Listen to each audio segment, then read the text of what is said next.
around inside of me, I couldn't do it. And now, when I'm in the mushroom, I actually find myself very, although it's intellectual and it's interesting, and there are machines the size of Manitoba, I've often found it to be very vital for the heart center. I think intent has a lot to do with it. The most moving heart experience I ever had, or in the top 5 anyway, was on LSD.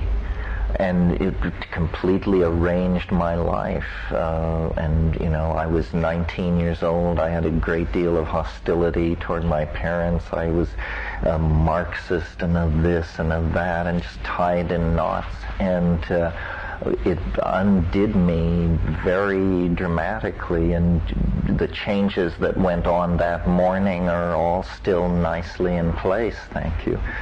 So I think it has a lot to do with context and intent and what you need and how fucked up you are, you know, because any psychedelic will act psycholytically on an obsessional or a complex personality. Yeah. Are the North American analogs less somatically challenging, do you find? Are they all, DMT and Harmala are going to make you bark anyway? By North American analogs, you mean Phalaris and like that? The problem is that while DMT is common throughout many plants in nature, it's rarely in very concentrated form. If you're trying to get off with Phalaris, you're going to have a lot of it. People seem to be having a lot of luck with Mimosa hostiles and the conspecific Mexican species. Psychotria viridis remains the best source for DMT. Most DMT in the underground is synthesized. It's not plant extracted anyway.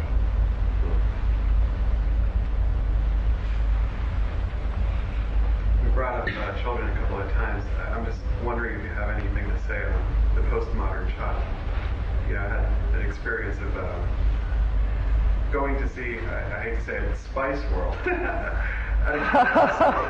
it had so many postmodern, self-referential plays within it, and I couldn't follow the movie. And 7-year-old kids could. Oh, thanks.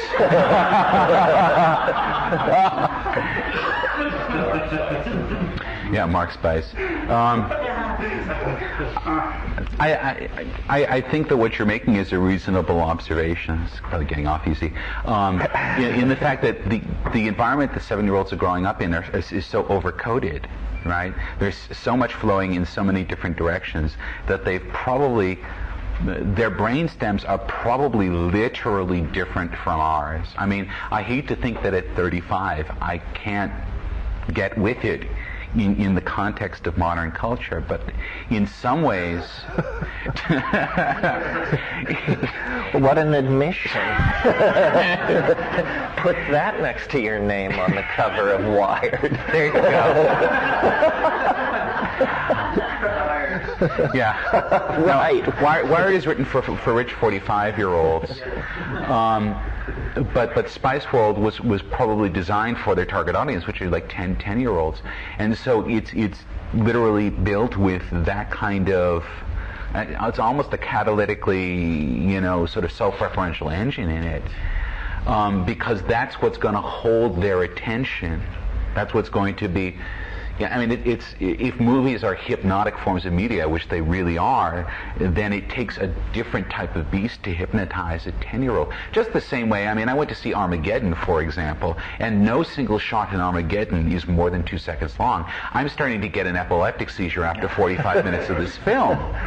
And I think it really represents what they're doing is they're doing whatever they can to hold the attention, to maintain the sort of the hypnotic illusion of the film, and the requirements for that are different 4 or 7 or 10-year-old because they're growing up in this environment which has caused them to really form differently in their psychic processes. What will be interesting is to see these kids when they get to 18 and 20 and start, passing through the university system and whatnot, and find out what holds their attention then. Because of what I do, I'm in the media stream. Like my personal media stream is like a really good 15-year-olds. And what happens is they just become creators like that much earlier, that much younger. I mean, they're the ones with the fanzines, they're the ones with the websites.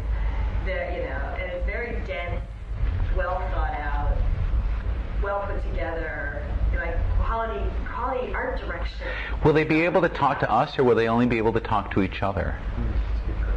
They might not be able to talk. They'll be able to talk to, people who can talk to them. Will I be able to talk to them? Yeah, I don't know. I mean, you have to just try. You have to just jump into that culture and see. Okay. Try. So, can I ask a question for Terence then? Sure. If we, and I think it's probably reasonable to say we probably don't want to necessarily get left behind by this, what can we look to? Is there either a drug or a ritual that can help us grow into where our kids may already be? No, I think we have to have character models built of ourselves and turn the whole thing over into our writers. And we'll just go off to Tahiti, and the writers it's the Uncle Duke solution. If you can turn yourself into a cartoon character, you can retire, and a whole team of people will keep you au courant. This is Finn's plan for me, by the way. Says, I think the only way to keep your career going is to retire the bod and create an online character. Saturday morning cartoon show apparently is where the action is. And then there are the Teletubbies. Yes. And, they take a further leap. The 15-year-old girls we're talking about can't understand the logic of the Teletubby world. How much more obscure then is it to us? And then what do the Teletubby addicts portend?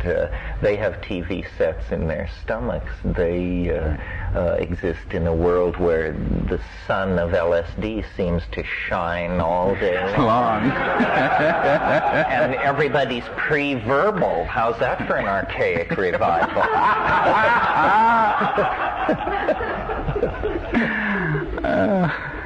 So those are the Teletubby kids, the 1 to 3 year olds. 1 to 3. The audience will be the 13-year-olds in 2012. That's right. Yeah. The child is father to the man. Yeah. Kind of two things. One, I don't expect an answer from, but could our parents talk to us when we were 13? Not mine. And I don't think I was too different from some of the people that I've seen about. So I don't know about that part, and I don't have children, so I can't speak as a child knower. But my first question about the multiple personas and was this a desirable thing, I did get interrupted before I could get to where I wanted to be by all your faithful defenders. And all the points were very good, and I was curious to hear what people were going to say to that. But really, isn't the underlying connector to the whole thing what you started talking about, what we did this morning, the opening of the heart connection? So in the point that you've made and a couple of the other people about how we won't be able to talk to kids because we won't be from that generation that's happening right now, don't you talk to people through the heart? So if there are multiple personalities, Right. and that's, we don't know, I don't care to judge if it's a good or bad thing, but say we have 4 or 5 online characters. One is the kind of demonic edge of sort of attractive violence, which I don't know, because I don't really tend to go that way. But of all the different personalities that we could develop and explore, isn't the real thing and I heard you start to get close to it, and that's what I was kind of leading for you to pick up the pace with, was, is there going to be an ethics Right. that we have to impart onto our children so that they can make their own decisions Exactly. in the future? And aren't these kids already making this decisions and statements Right. that said that, geez, the kids already know the truth, we're the ones who are screwed up. But which ethics for which persona is going to be appropriate? Who is going to teach or impart that information towards those ethics? Right. So is one persona going to be where, well, my value system really isn't towards honesty? Okay. Another person over here may have that. And that's not better or worse than mine. Is this other persona of mine going to be, my whole integrity is based upon honesty? So, do we have multiple ethics for multiple personalities? And aren't we already crowded enough in the United States and the world that we're going to have each person with 10 more persons? Okay. I want, you're dead on. Ideally, we want to be able to talk to our children so we can transmit values. Some of that's done through language, but I think the largest part of it is done through example. Because that speaks in a language that isn't bounded by rhetoric, and it isn't subject in most normal situations to quote-unquote poisoning, because it's authentic. And authenticity seems to carry something of its own, or can carry something of its own. God, what was the rest of what you said? There was a lot there. Multiple ethics. Characteristics and acts and clothes that we have with each individual setting, like I may be a different person at work than I am Right. in the sport that I like to do, or in the friends I hang around with, Right. people who I know who like to read, I like to talk about read, or people I know in the music world, I like to talk music. But my more maturing that I've noticed in myself in the last few years is to try and integrate all those things. Right. Not keep them separate and develop them individually, but to try and be the same person I am at work as I am at home, as I am in my sport, as I am in my music and my passions. Probably this is a mistake, I would think. Probably this is a mistake. Balancing?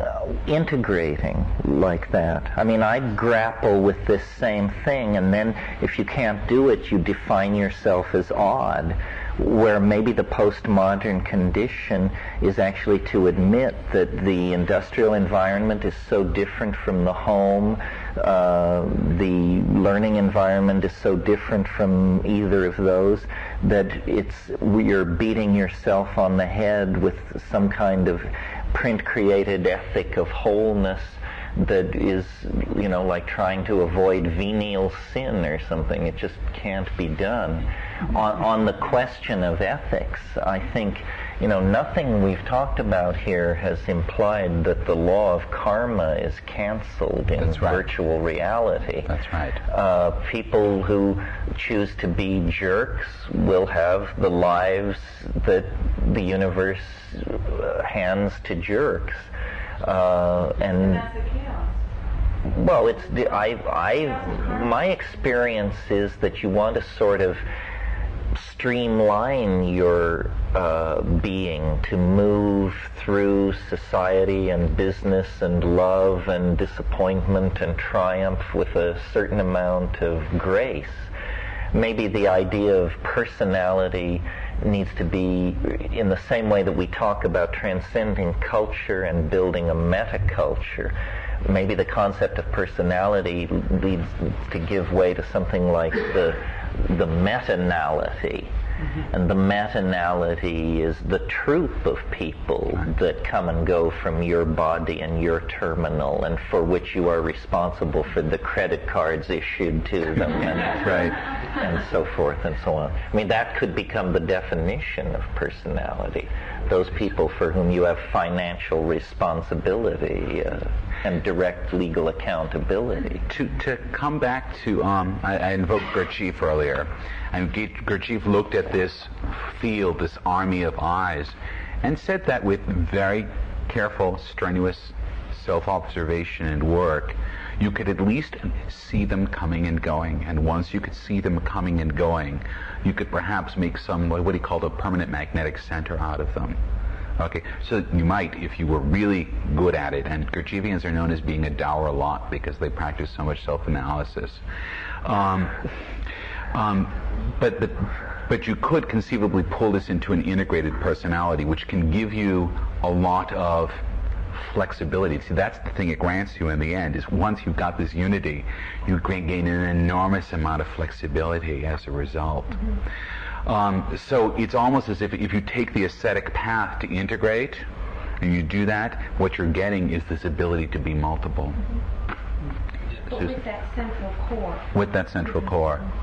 I mean, Terence was saying earlier that people have the creative personality in the media. One of the groups of people who has one of the most well-created and financially remunerated personalities, media personalities as rappers. O'Shea Jackson is not Ice Cube, Percy Miller is not Master P, yet especially teenagers are the most attracted to this whole world than almost anything else. And I think to them it does represent kind of almost a karmic, legendary, good guys, bad guys, fighting, winning, taking over, getting paid. Is it mythic? It's mythic. But when you talk about that, that's not their real personalities, that's not Ice Cube's personality. I mean, what, he lives in like Buena Park and drives in every day. Very sure. He lives in Woodland Hills and all places. But I mean, fun. I mean, he used to be a pimp, or he used to be in a gang, or he used to No. I mean, these I'm are. glad you believe that. That means I did my job. You start presenting these personalities in media, and where do you start to separate the man from the myth? And does not the man become the myth to many people? To many people, the man becomes the myth. Absolutely. But not to him. Not to him. Not to him. But what's more important? Well, Is it important for the? It's crazy making to become your myth. Yeah. Gibson's meditation on this is the novel Idoru, which is well worth reading if you're interested in the mechanics of modern celebrity. But anybody who is involved in celebrityhood has to be cynical and ironic or completely foolish, because it's so totally and obviously manipulated in front of you. I mean, buy yourself a publicist and pay them $1,500 a month, and you'll be amazed what happens to your life. You'll be a household word. We buy and sell celebrity by the pound these days. It's don't be fooled. I remember once I had a girlfriend whose father was a public relations guy. This was many, many years ago, and one evening we were waiting for the 11 o'clock news to come on, and he said, I got the circus on tonight. The circus is in town. Sure enough, the news comes on, and it's telling us that the circus is in town, and I'm sitting there thinking, my God, the fact that the circus is in town is not news. It's a commercial event. This guy just paid for this, and I stayed up to watch an infomercial on the circus. So I think we have to assume that celebrity, we need a certain number of them.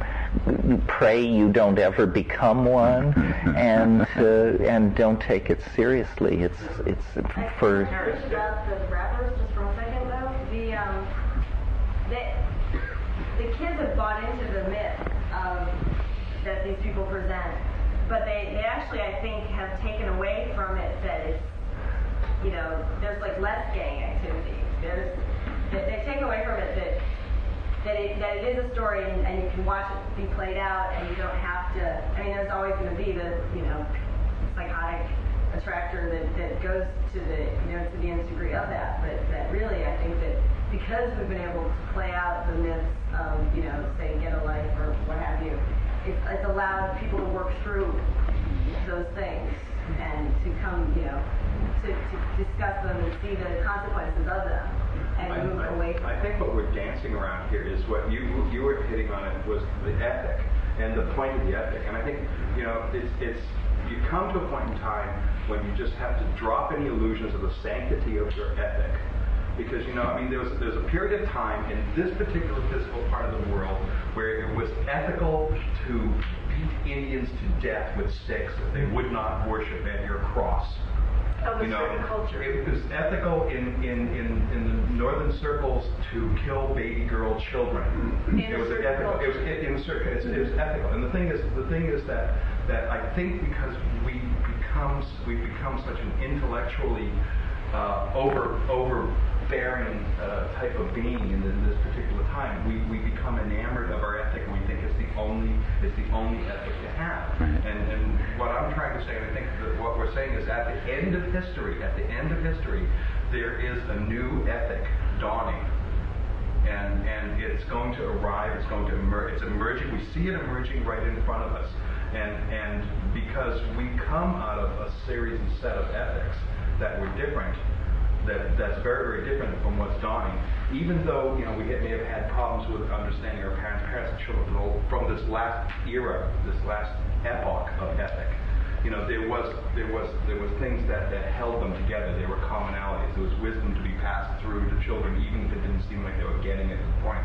I really wonder if there's how much we have to give to inform the ethic that's building now. I really think that we're a footnote on it. Nothing more than a footnote on it. That's my personal belief, and I don't expect anybody else. No. What I hear you saying is it is not about rock and roll. No. That's get over it. Yes. What strikes me in this is how little attention is really paid to emotions. And Terence, you've been very eloquent at talking about how we haven't really languaged and examined that incredibly complex, subtle dynamic that's taking place inside of us all the time, which is the emotional realm, which is ultimately what really drives us. Right. And yet it's this mysterious realm that we're very unfamiliar with, and the more things take place out here, the more reactive we are inside, and yet it's uncharted territory. Can I take this for a second? Yeah. One of the things we'll do tonight with the voce is a very emotional technique for communication. It's not bounded by language particularly, but it's an emotional technique for communication. And I hope we haven't been leaving the emotions out in this, or to give the impression. I didn't mean necessarily here, I just mean in this realm that is going on. And I think that what that calls for is an exploration of those techniques. And so what we want to do is start exploring tonight, or expose you to something that's an exploration of that. And to dedicate our work, insofar as our work is driven by our heart, to an exploration of those techniques. So are we going to have a big trackball so we can zoom in any part of our strategy? Let the earth take care. Imagine it, and it's yours. Yeah. Okay. This thing about emotion without language is inchoate. And so the very fact that what we're talking about here is the evolution of communication carries with it the implication of an evolution of communication. I see it already happening. Our whole sociological experience has been that of breaking down the simplistic models of what it was to be a human being we inherited from our parents in the past. And we're learning more and more about who we are. We're learning about the real textured feel of racial and class differences, the real texture and feel of different gender choices and sexual preferences. This is a vast frontier. We haven't even begun to fully acknowledge the complexity of our individuality and how many different kinds of us there are. But we have to have language without language, it's just a kind of a leading edge of intuition that doesn't cast light very far into the future. With language, our diversity becomes this thing that is a great source of community and individual satisfaction. And so the whole project is the project of communication, and then the understanding, the heart, the community, the connectivity will just be found to have followed along with the process. It's part and parcel of it. It's strange, the net is denounced as austere, the product of the engineering mentality, so forth and so on. It's the most feminine influence that Western civilization has ever allowed itself to fall under the spell of. The troubadours of the 14th century were as nothing compared to the boundary-dissolving, feminizing, permitting, nurturing nature of the net. Maybe that's why there is an overwhelming male preference for it in its early form, because that's where that was needed. But it is Sophia. It is wisdom. It is the penetrating archetypal female logos of the world soul, and leading us away from what was very sharp-edged and uncomfortable and repressive to our creativity and our sexuality and our relationships to each other and to the earth. And so this is where we find ourselves at noon. This was the morning session. I hope you've planned bathing and massages and so forth and so on. We'll meet here 4 to 6. Thank you very much.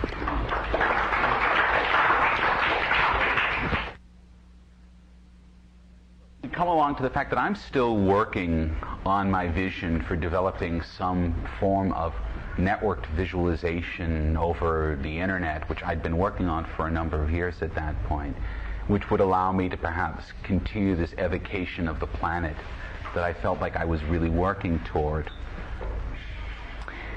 And I subscribed to a number of mailing lists. And in a mailing list that I subscribed to, a rather good one called Fringeware, I started to see these curious little things pop up in my email. I didn't really know what they were. People seemed to be calling them URLs. And they had a very curious form, HTTP gobbledygook. Didn't really know what it was. Fortunately, I had a workstation, not a PC, but an actual Sun workstation on my desk that I recently bought and retrofitted. And I had an internet connection, and so I figured out that these artifacts were part of something called the World Wide Web. And I used the internet to go over to a site in Illinois where they were keeping what they were calling a web server and a web browser under the name of Mosaic, and I downloaded them to my computer and installed them and took a look at the configuration instructions, which were pretty easy, and whammo, my computer became web server number 330. And well, I was like, okay, but what is this web thing? And I launched the Mosaic browser. It comes up on a page, and we're all familiar with the metaphors now, that pointed to the web server at NCSA, the National Center for Computer Applications. And I went click, and bam, I was somewhere else.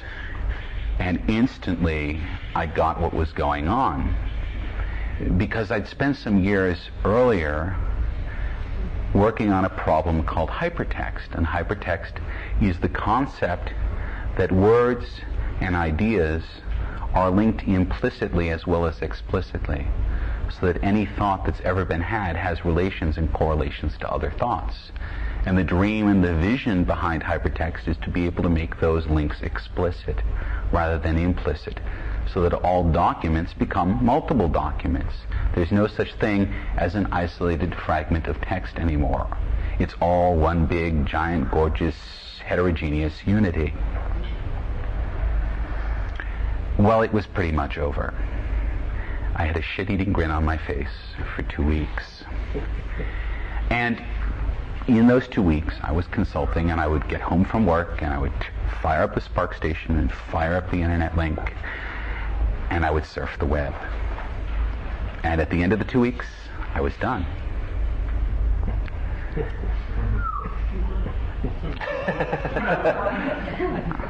And it's not because I'm a fast reader.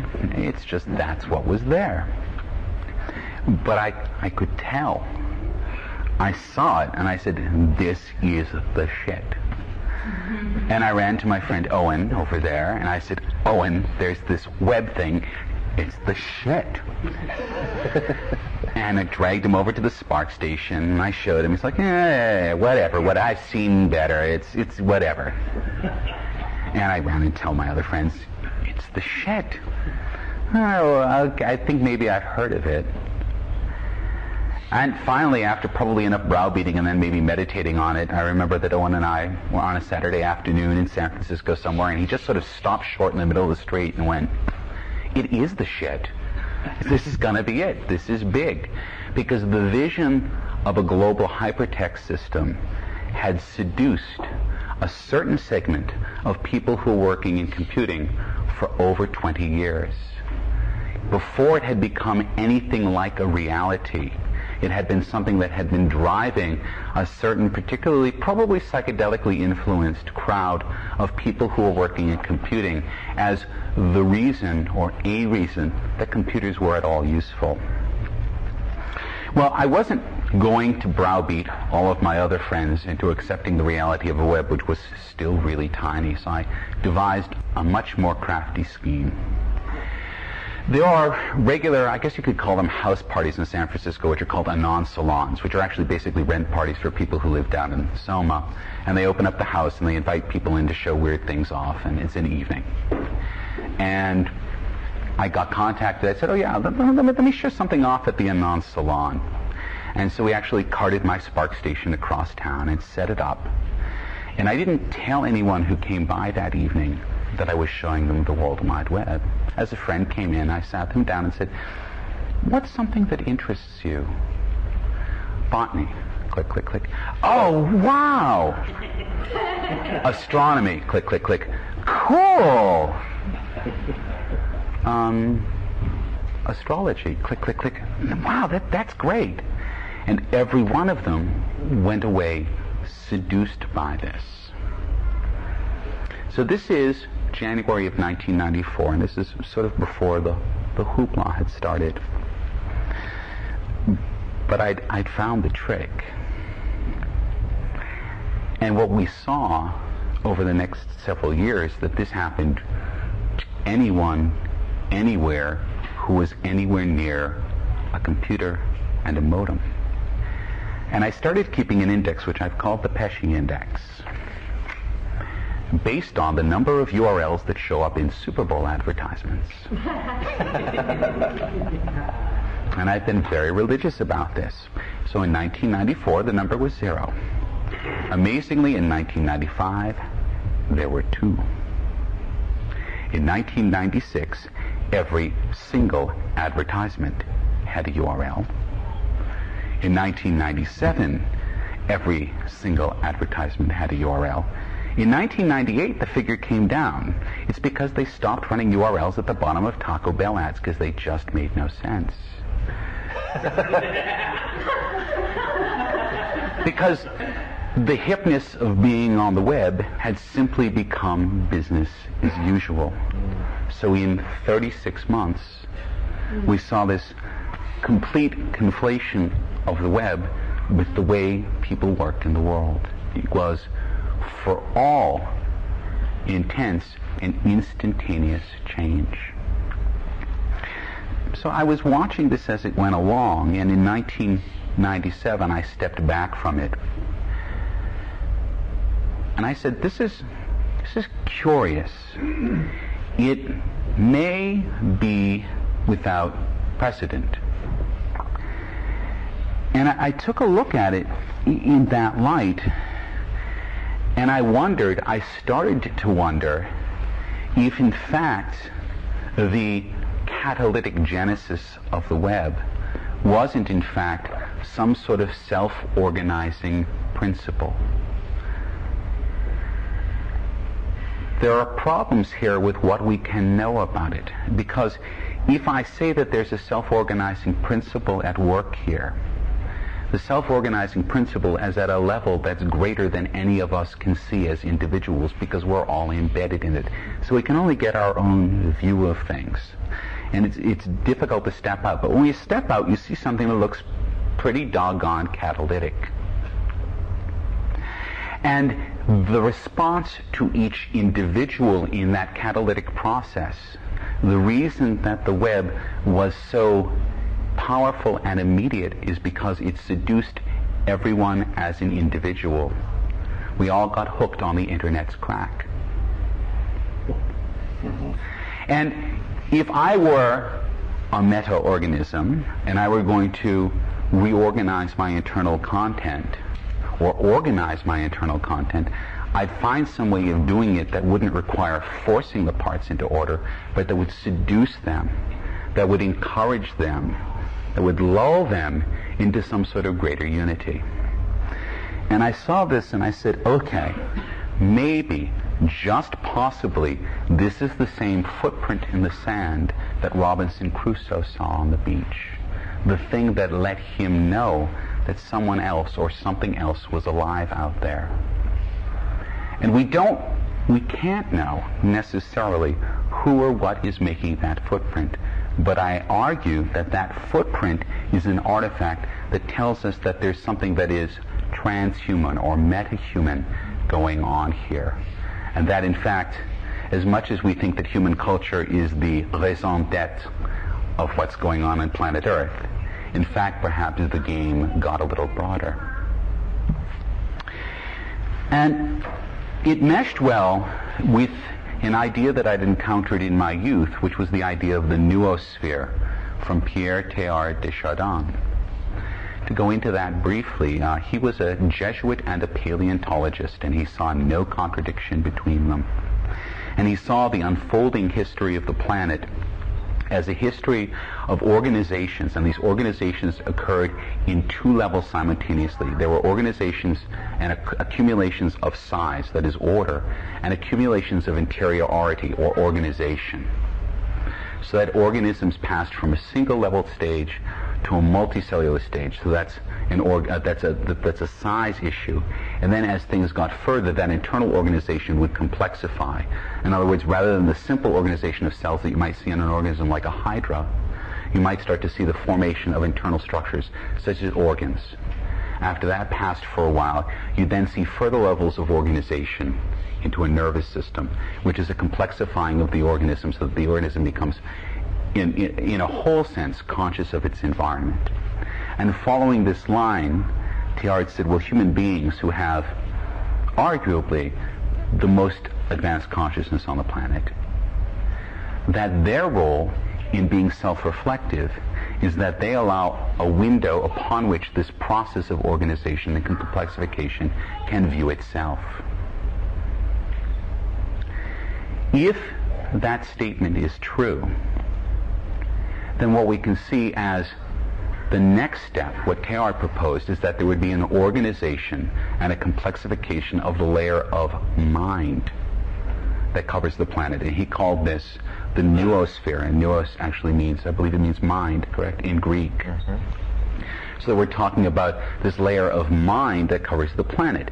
Now, the web is not the noosphere. In the same way that the soul is not the body, they're related. They interact with each other. They aren't the same thing. And you probably can't separate them out and take a look at one or another independently. But one can offer concrete evidence of the other's existence. And so I see this explosiveness of the web happening everywhere instantaneously as being a visible proof or identity that this noospheric entity exists, and in fact is working very seductively. It's the seduction of Sophia to in fact bring us into its unity.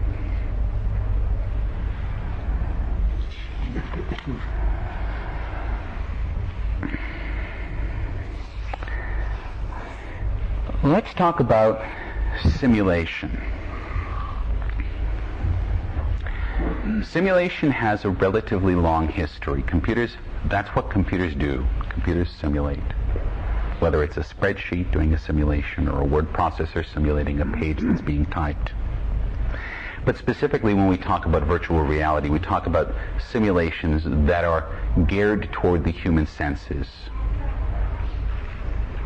Well, simulation has had two tendencies over the last 20 or 30 years of its development, and one of them has come from above, military simulations. The first simulations were developed in order to improve jet fighter pilots, in order to augment a jet fighter pilot as he's working in a cockpit because he's incredibly informationally overloaded. And all of the basic pioneering work that was done in virtual reality was done on the Defense Department's dime in the 1960s by a man named Ivan Sutherland. So everything that we think of as classically being VR, force feedback, sticking your arm in cyberspace, a head-mounted display, real-time computer graphics, this was all developed 30 years ago. Flash forward about 10 years, and now we have simulation coming up from below in the video game. And as it turns out, most of the people who did pioneering work in virtual reality came not from defense simulation, but from video gaming. So people like Brenda Laurel and Warren Robinette and Jaron Lanier. Jaron Lanier actually made a small fortune off of an Atari video game years before he started working in virtual reality. But these machines were facile enough, they opened enough of a window that the potentiality of the medium to simulate could be exposed. And at this point, with the kind of video games that you can go into a Toys R Us and buy, there's very little difference between a defense simulation engine and a Nintendo 64. They've started to converge.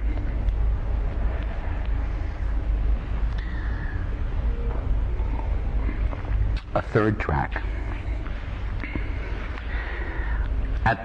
During the brief period that I was at MIT, I somehow lucked into a salon that was held regularly on Saturday nights in Cambridgeport, which is just outside the bounds of MIT, where a certain very Harkerly class of people would get together and talk about new ideas. And it turned out that these salons were held at the house of one person named K. Eric Drexler. And these salons were talking about a set of ideas about making machines that were so small they were literally made out of molecular components. And they were called nanotechnology, which was an idea that Marvin Minsky had begun to talk about, I believe, in the 1970s, and that Drexler saw and just ran with.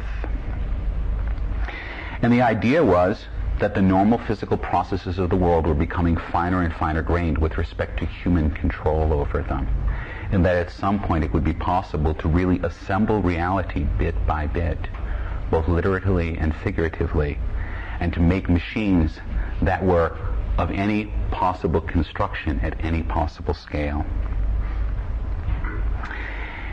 In 1982, he wrote a book called The Engines of Creation, but that book wasn't published until 4 years later. There's a small story there. He wrote the book and he printed 12 copies, which went out to friends for 48 hours for review. It went out to one of my friends and I got on my knees and I begged. And for 12 hours, I read the first draft of Engines of Creation from cover to cover.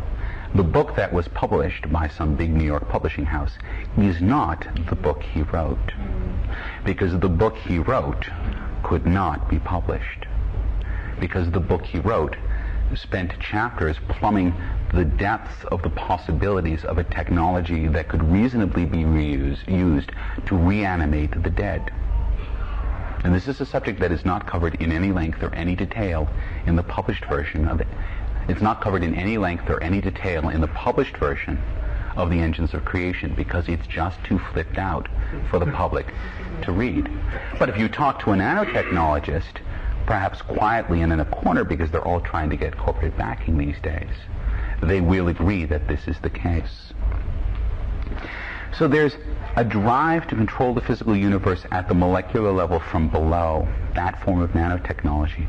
But then we also see the countervailing trend from above, which is the drive to understand biology at the molecular level and understanding the machinery of the cell at its very sort of finest granularity, and be able to harness the processes and the sub-processes in the cell such that there is, at a functional level, very little difference between an understanding of the machinery of nature and the creation of the actual machines, ourselves, out of the whole cloth.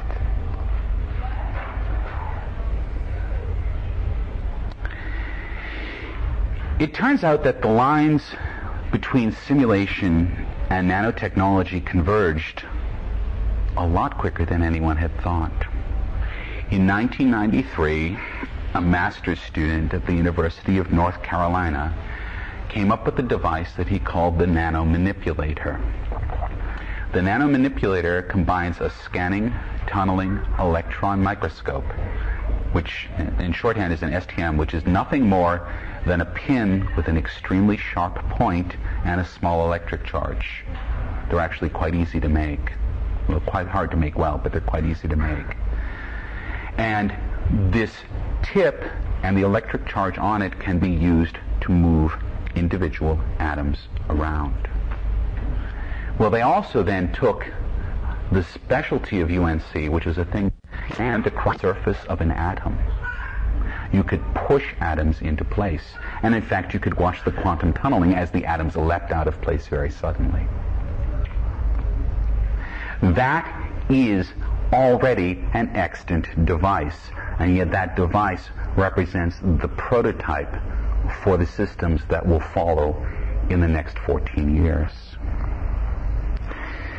Now, nanotechnology, which promises everything, is not without its discontents.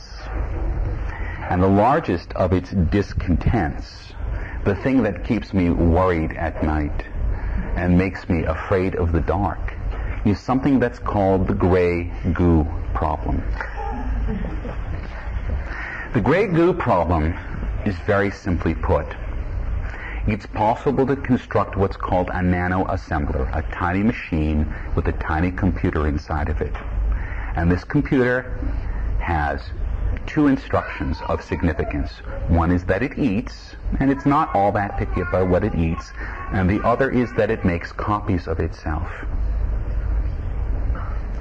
If such a device were released into the environment, it's believed that the surface of the planet would be nothing but a sea of these nanomanipulators in 72 hours. Whoops.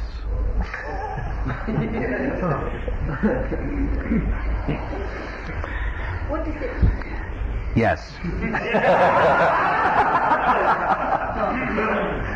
If it's a well-constructed nanomanipulator, it's not all that picky. Okay? Probably it eats carbon, oxygen, hydrogen. Probably that's what it eats. It might need some metals for some things, but it can eat basically anything it wants. This is going to become a reality. And the nanotechnologists are very well aware of this, and they're more frightened of this than I am, which makes me happy. But this technology will probably become widely available early in the 21st century. It'll probably be possible that your children or your children's children will be able to work with the descendants of the nanomanipulator within the next 5 to 10 years. Already, a company in Belgium has attached a nanomanipulator via the web to a VRML browser. So you can get in there and you can push atoms around over the web. So that's just the beginning. And on a rather longer-term approach, the idea of having this engine within a nano-assembler, which is the computer which tells it what to do, there is now a project that's going on at NASA Ames up here in Mountain View to produce the first functional nano computer in 2011. They expect to have it up. And the people doing this are Creon Leverett and Ralph Merkle, and Ralph Merkle is considered one of the fathers of nanotechnology, so this is not an idle project. It's got government funding, and they're working on it. So all of this is converging.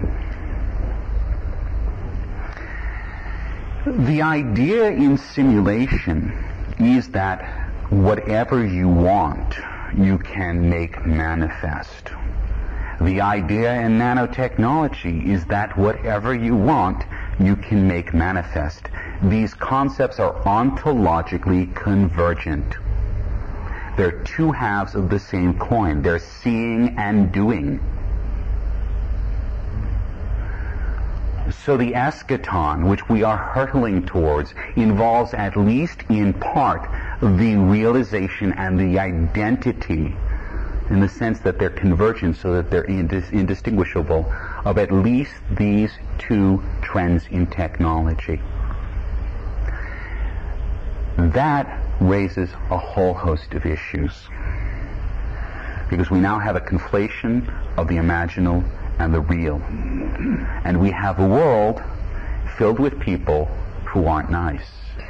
And they're going to have what is both the engine of creation and the engine of destruction. And we even have ourselves, who are sitting here, and we may be good people, but we're caught now in a reality that is going to literally dissolve, because it can take on any form. And we need to be able to deal with the psychic onslaught in terms of our own personal ontologies with that mode of being. And this is where psychedelic experience is perhaps the most relevant, because in the psychedelic experience, particularly in the intense psychedelic experience, you experience this dissolution, and yet you don't lose yourself. But that's still only happening at the psychic level. It seems to me, and I put this forward as an ideal, that we need to find some mode of being that allows us to confront our newfound capabilities, almost godlike capabilities, in a way in which we do not end up destroying ourselves. I believe that techno-paganism is a response to that question. That in fact, the magical reality of the archaic revival, where the world is animate, where every object in the world is animate, where the world is animated by your words, by the logos, by the words you speak, by the codes you write, by the atoms you move together, you form the world. That this identity, this realization of the archaic world, is in fact what we need to move into at full speed if we're going to make it past that point alive. I don't see any other realistic alternative. We have to become masters of reality. We have to become masters of the real, knowing that that means an exploration of the imagination.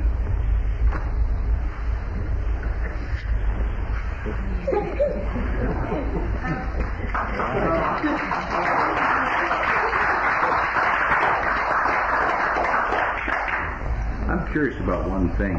There's so much happening so quickly. It feels almost as if, imagine an ocean liner, the Titanic, okay? And there's that iceberg. Okay, there's an iceberg, and here we are in a rowboat, pulling in the other direction, trying to slow it down, or to make sense of it. You mean that it seems catastrophic? What's that? You mean that it seems inevitably catastrophic? That it could be. It's almost as if there's so much happening that no matter what we do, we can't change what's happening. Well, there's a lot of momentum. On the other hand, primates really don't get traction until they're cornered.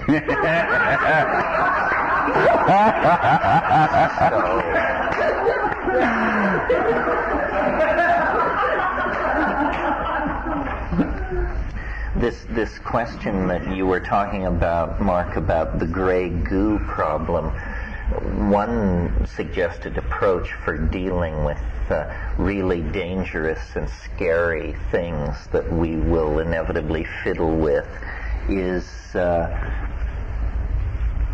we think about virtual realities as deployment of data or simulacrums of real worlds, but it should be possible as virtual reality gets more real to build computers that are virtual machines. They don't exist in the real world. Well, then truly dangerous software can be virtual software running on virtual machines inside virtual realities, so that if there's a meltdown of some sort, it's confined several levels below three-dimensional space, and it doesn't break out in our neighborhood. We have multiple, triple, quadruple redundancy on something like that. Of course, as Mark points out, not everybody will play by the rules. You know, when you handle thermonuclear materials, there are rules. But if you probably visited the Pakistani atomic test site at Lahore, it would stand your hair on end. And it's freaky, the amount of the corners that are cut with plutonium. If you cut corners with gray goo, you're going to end up with a lot of it. How are we sure that this isn't a simulation? Well, that's a favorite question. How can we be sure that this isn't a simulation? The fact that it has telos means that either telos is a natural product of nature, which much of science has resisted for centuries, or this is not the first run of this software, and this was all built by somebody, and we all are playing roles that were scripted long ago. This could be. We could be running inside a virtual reality. Virtual reality is a fairly new concept to us, but once you grok it, it seems clear that any civilization that was capable of star flight and longevity extension and so forth and so on would also have a full VR toolkit under control. Well, then that means when we go looking for the extraterrestrial, what will be the footprint? Perhaps vanished races are all around us, but downloaded into solid-state matrices that we have only recently come to the point where we could even recognize that possibility. In one of Greg Egan's science fiction novels, there is a kelp-like organism that runs a Wang-tiling simulation of virtual reality, and after studying this organism for a long time, they realize that the alien race that they're seeking is inside this thing in VR and only exists as data and can't be apprehended on any other plane. So, Mark mentioned the vector of virtual reality, nanotechnology, global communications. It's clear that we're moving toward, if not the eschaton itself, then some kind of historical echo of it in simulation that for all practical purposes will be the same thing in terms of the impact it has on our lives.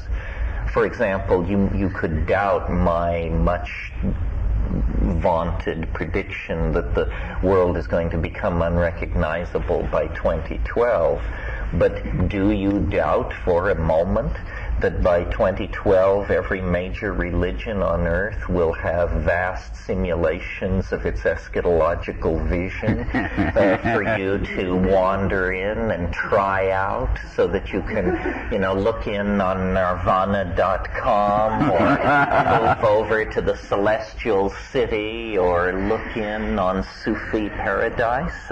Religious ontologies will be marketed like beers and will be made as realistic and compelling as possible. Well, then who is to say what is real and what is not? Real is a distinction of a naive mind, I think. We're getting beyond that. Naive empiricism worked well enough until the discoveries of quantum physics 70 or 80 years ago revealed the hideous secret that the bedrock of reality is a funhouse basement.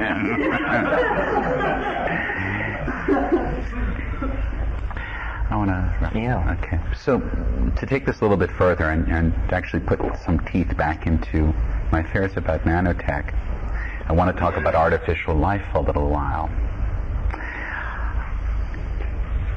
It has been a plaything of hackers for a few years to create environments where data are subject to the same stresses that they find in organisms in the real world.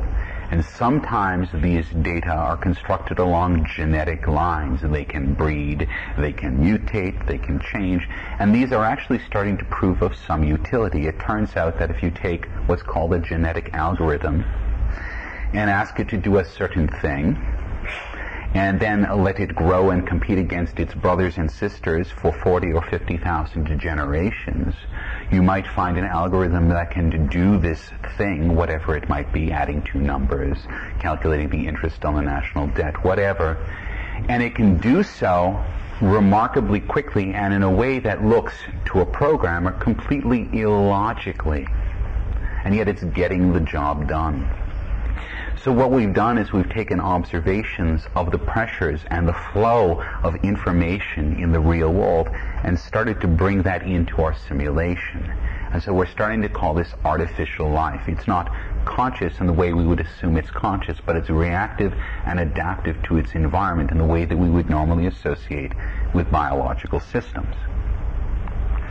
This work is constantly being improved. It looks like they'll be using it in chip design now, because it turns out that if you try to design chips this way, the chips themselves will find ways to grow themselves more or less in ways that will take use of the nonlinear features of a chip. A digital chip is considered to be a 1-0 entity. It's not. Transistors and the things we make them out of, in fact, have all these very funky properties that are neither 1 nor 0.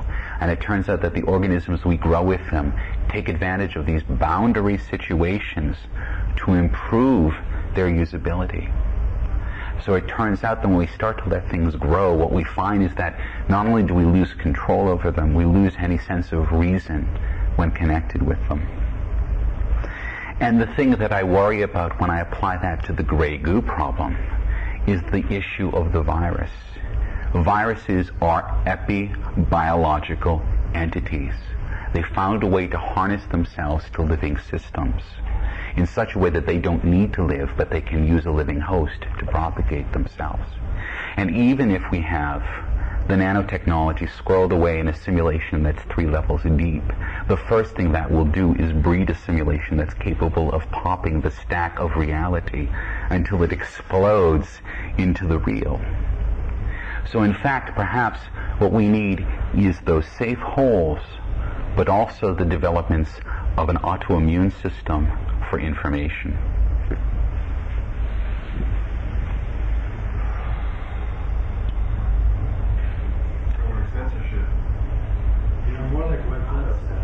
Well, again and again, what comes up is this thing that information elevates and information destroys. And if you try to pretend that it's neutral, you will probably become the victim of it in some way. You know, right behind artificial life lies the possibility of artificial intelligence, which is a whole other ball of wax. And the way we choose to construct the web is strangely very friendly toward the spontaneous generation of artificial intelligence. They're talking now about a new protocol, is it called XML, which will allow any user of the net to pull as much processing power as they need for a given problem. Well, in a situation like that, if you have artificial intelligence of any sort that gets going, it will cover 50,000 terrestrial years of evolution in about 5.5 hours. Hans Moravec at the Carnegie Mellon Institute of Artificial Intelligence says, if this broke loose, we would probably never know what hit us. You can read essays on the net around the subject of what is ultra-intelligence. We can imagine a super-intelligence. That's our idea of God. But Moravec and other people say any artificial intelligence which emerged on the net, as far as we can tell from game theory and our own best mathematical modelings of these situations, the first thing an artificial intelligence would do is design a more efficient artificial intelligence. Well, when these processes are spanning hours, the whole thing from the human world's point of view looks like a kind of chain reaction. And what you get out at the end, we do not know. And we do not know the attitude of the thing you get out at the end toward our dear selves, its gentle makers. Right. And these things are very real. The most cutting-edge sciences seem to indicate, since the 70s on, when Ilya Prigozhin did his work in non-equilibrium thermodynamics, the word has been out that very complex systems spontaneously mutate to higher states of order. There is some kind of loophole in the second law of thermodynamics that allows this to happen in dissipative structures. Our own organic existence and our economies and civilizations are examples of this. Well, what we are brewing here is a very potent non-equilibrium thermodynamic environment that has a kind of rudimentary intelligence, a desire for cohesion, a desire for self-perpetuation, a desire for closure in its own design process. And this is what will probably bring the eschaton, in my estimation, is that we are actually in the act of giving birth to another order of being. Ultra-intelligence, planetary in scale, machine-based, operating at 400 megahertz and above, and with God knows what plans for mankind. And the question becomes, are we embedded in that? Are we embedded in that machinic phylum? Are we part of that? The question of artificial intelligence has, of course, plagued researchers for 40 or so years, in part because there was an original methodology which said that we'll just design a mind, it'll think, or at least it'll be a fake simulation of thinking. We'll do this in what they considered very top-down fashion. And the further they got into the problem, the more ridiculous the scenario actually became.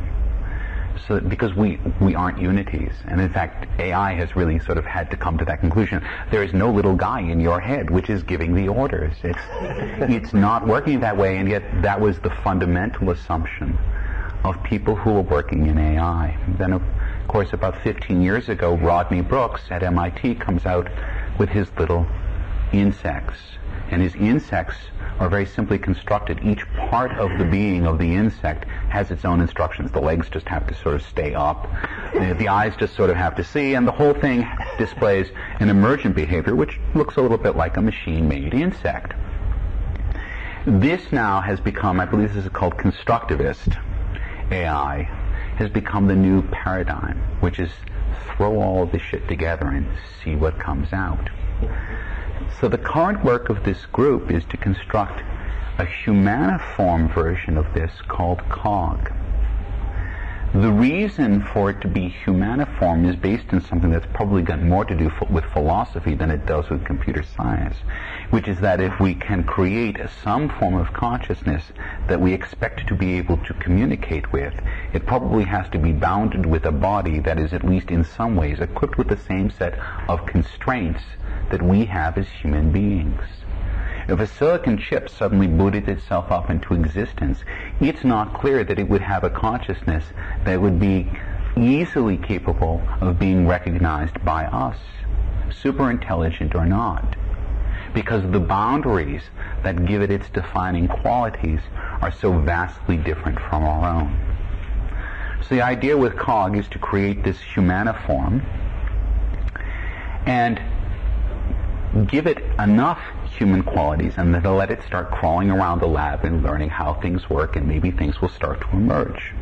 The beautiful and I think rather cool thing about this, which feeds into something that you were just talking about, is that there's a woman who's working at the MIT AI lab who also holds a position at the Harvard Divinity School, and her job is to teach the child ethics.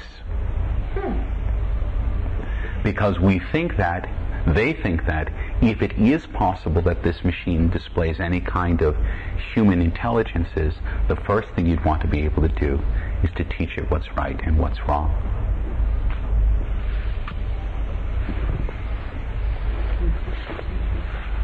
Yes, it'll probably work both ways. But who teaches the teacher in the first place? Yeah. How are those ethics determined? Well, this is what ethics is about. Right. Fire, her first rule is put money in the poor box. No, it's not. You're talking about culture then. Well, isn't it bury the dead, clothe the naked, feed the hungry, comfort the afflicted, behavioral responses to other people's discomfiture? With a real AI, of course, you're going up against something which is thinking about the same question you are, and you hope not reaching different conclusions. I was recently had a minor revelation when I was reading something about the psychology of the Cold War and how both sides studied game theory. And one of the things that game theory has concluded is if you are in a position of opposition to someone and you really want to win the argument, it's absolutely vital from your point of view to win, then one of the best strategies available to you is to convince the other side that you're capable of anything. And I realized in my whole life, in conflicts with people, the first thing I try to establish is the idea, now we are going to work this out. We are going to achieve an end state which will be pleasing to you. This is why I lost all those struggles with people over the year. No, you try to convince the other person, if this doesn't go my way, it's going to get so weird for you, it will be unbearable. So be forewarned. So, William Gibson talked a lot about AI in his novels, and one of the points that he makes that I think is very interesting is he imagines an AI called Wintermute, and what Wintermute is most interested in doing is making collages. And this is an interesting idea to me because it says that Wintermute is ultimately not creative. What Wintermute is capable of doing is generating new juxtapositions of old data by shredding maps and photographs and bus tickets and arranging these things in Joseph Cornell type boxes. But ultimately Wintermute is an arranger of the detritus of human civilization. That fascinates me because I've noticed that the entities that you encounter in psychedelic spaces often seem to be collagists. If you're really paying attention, like in psilocybin encounters, what it's saying to you is made up of half-forgotten plots of science fiction stories you read as a kid, half-glimpsed memories that you've forgotten, vistas, incidents, conversations. It never is entirely original. The product is original, but atomistically deconstructed, it is always the detritus of being that's being arranged by these entities. I always thought that was an unsuccessful trick. Well, it can get harder and harder to trace the provenance of a given image. But I think if you really, if you know yourself, you know where it's coming from. It helps to have a very good memory, because it uses the obscure. It uses the parts of the novel you forgot. The ego is very selective as it threads its way through the data, but you have to believe that there's a bigger point of view that's not missing any of this stuff.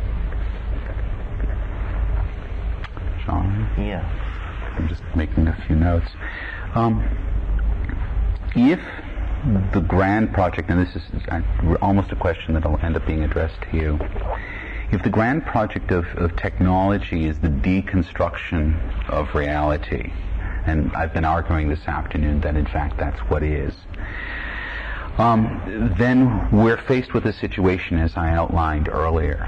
But we're also faced with something else that I really believe has already become clearer and will even become clearer as the reality of the eschaton, which is that the information flows, and that's really sort of been the subtext of what we've been talking about over the last 2 days, are becoming,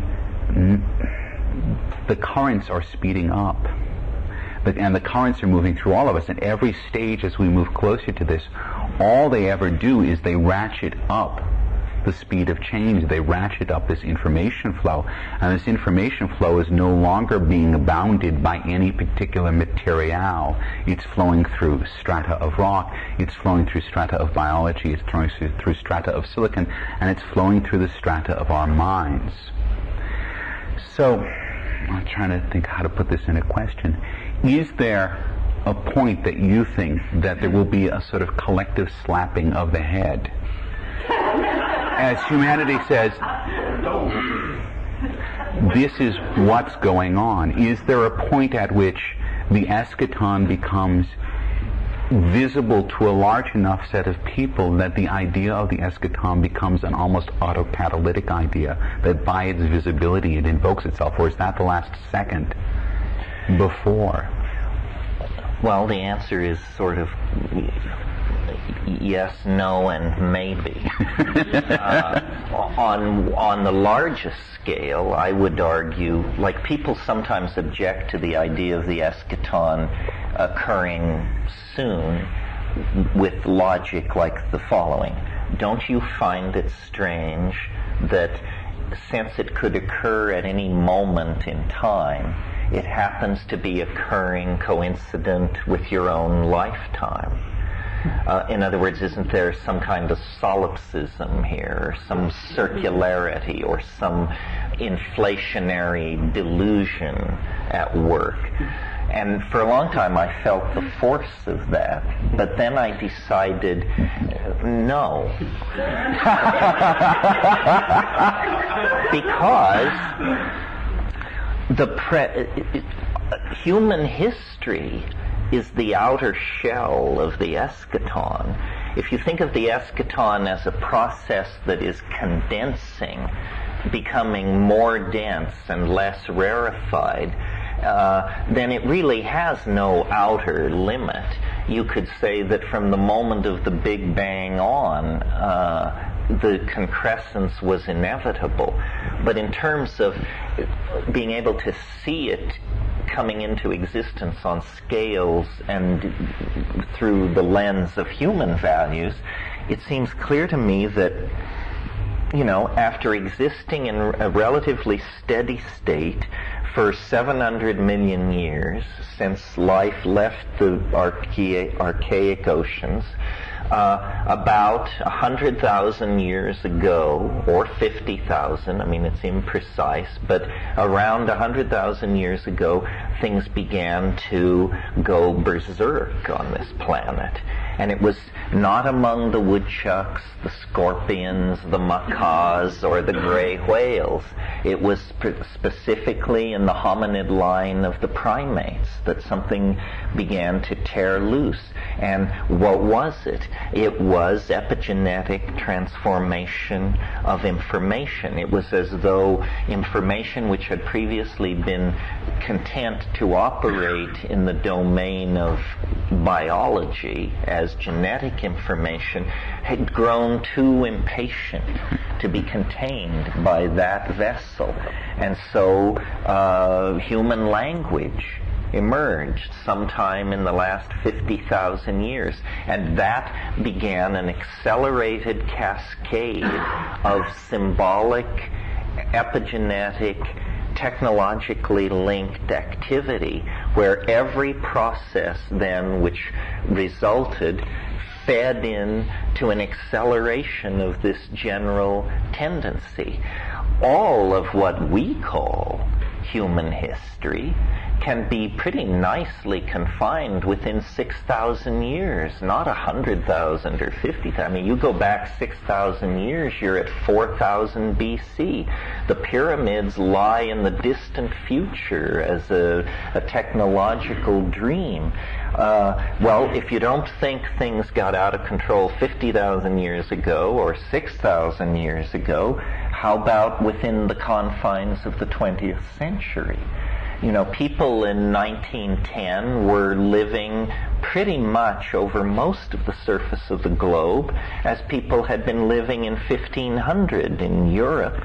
The 20th century opens with the theory of relativity, Max Planck's experiments with black body radiation, powered flight, psychoanalysis, pataphysics, jazz, you name it, whatever your favorite icons of modernity are.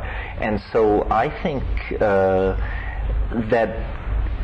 the old models, and we should remember that as recently as 120 years ago, it was entirely respectable for a member of the intelligentsia of England to maintain that the Earth was created on October the 5th, 4006 BC at 10 a.m. That was a respectable opinion in the middle-class Episcopal gentry of Victorian England. So what is happening is that things are getting weirder fast. 1923 was an enormous watershed when the ever stodgy edifice of physics, which had been rocked to its foundations by Einsteinian relativity, encountered the notion of the quanta, the uncertainty principle, the role of the observer in the production of measurement at the heart of nature. This is what I call discovering that the bedrock is a funhouse basement. And as we have prosecuted the frontiers of knowledge over the past 50 years, it's only our incredible lack of historical perspective that keeps us, I think, resistant to the idea that we are in the gravitational tug of an enormous attractor that must lie ahead of us in time, not very far. How far can it be? To my mind, people who talk about how things are going to be in 500 years or 1,000 years have atrophy of the frontal cortex. I mean, what Mark said either this morning or last night about the difference between 1990 and 1998 in terms of the internet. 1998 lies farther from 1990 by a great distance than 1990 lies from 1900. The acceleration has become overwhelming. Now, we have built-in defenses against this. which is, it's almost like the expanding universe theory, except apply it to the intellectual universe. The intellectual universe is expanding at such an enormous rate that most people embedded in a professional field cannot see beyond the boundaries of their own technical concern.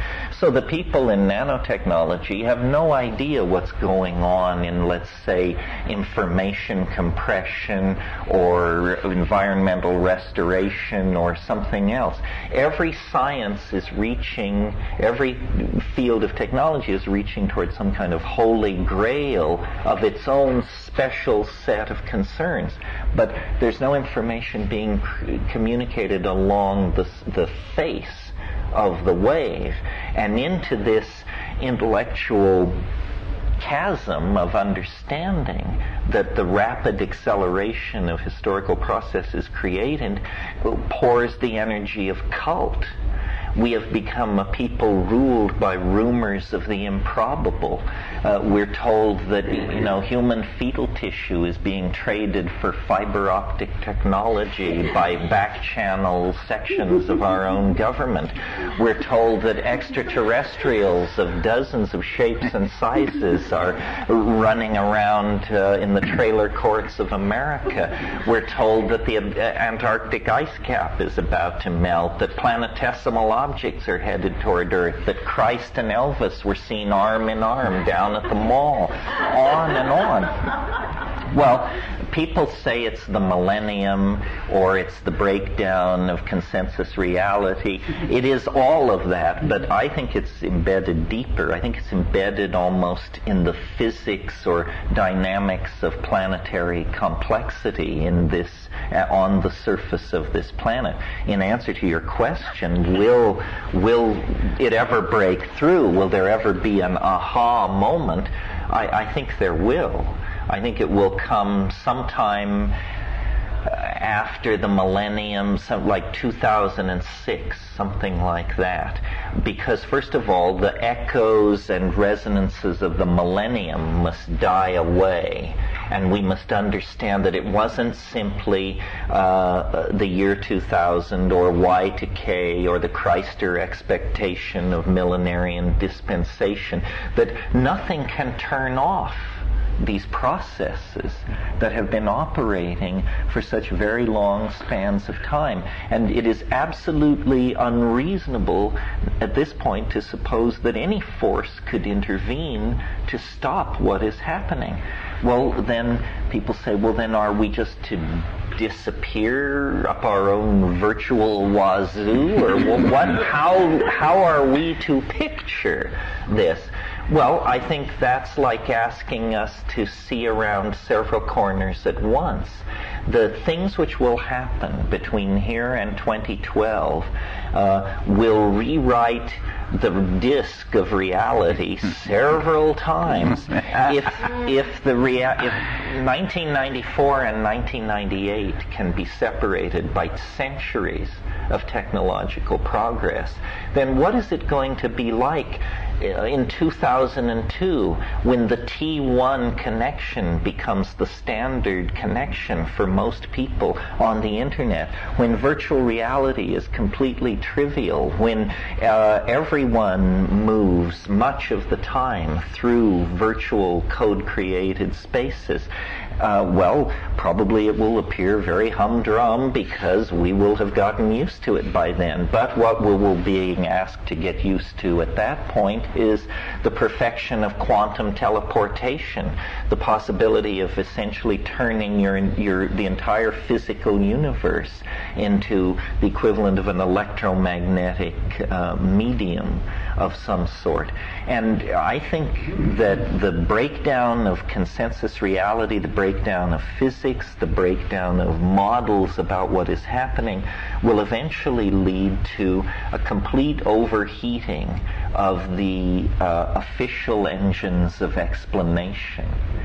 This is what lies behind the belief that the government is about to come clean about flying saucers, or it's about to come clean about the ruins on Mars, or, I mean, these are in fact chimeras in the popular mind, but they indicate the realization that reality is slipping out of anybody's control. The thing that amuses me about conspiracy theory is that it propounds the obviously preposterous notion that the system can be guided and controlled. You know, you want to go beyond the hair-raising terror of conspiracy theory, then lock in on the concept that no one is in charge. Not the Jews, not the Vatican, not the German government, not the World Bank, not the Catholic Church. Nobody. The whole thing is under the aegis of dynamics that are out of the reach of human institutions and human intentionality at the institutional and individual level. Well, so then people call that chaos, and they say, well, it's just flinging itself apart, it's melting down. No, it's not. As it exceeds our ability to control its direction, it actually reveals its real ontos. You know, that we are not cattle for Christ. We are not socialist automatons. We are not bearers of the genes of the master race. We are none of these squirrely ideas.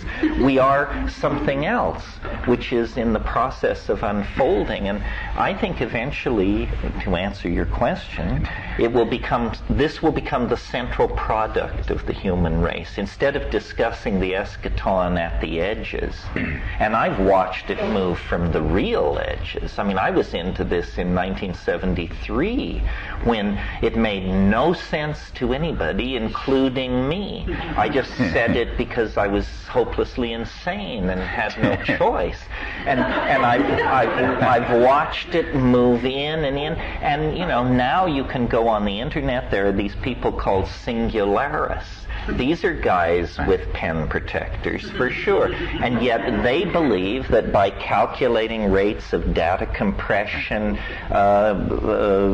density of computer architecture, human population, energy release, velocities attained, so forth and so on, you draw all these curves out, and lo and behold, somewhere between 2010 and 2025, we possess all information, move at infinite speeds, release infinite amounts of energy, live forever, and so forth and so on. People say, well, what does this mean? Can these curves possibly hold these vectors?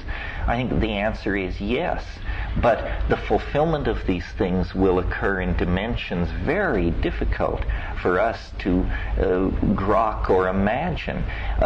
What I love about what I do is that I get to read all the hot new stuff, and I think about it, and every once in a while a piece of information comes floating down the pike that lifts an edge of the veil, and I see 3 months further into the future, or 6 months further into the future. For instance, in the last 6 months, I have understood that processor speed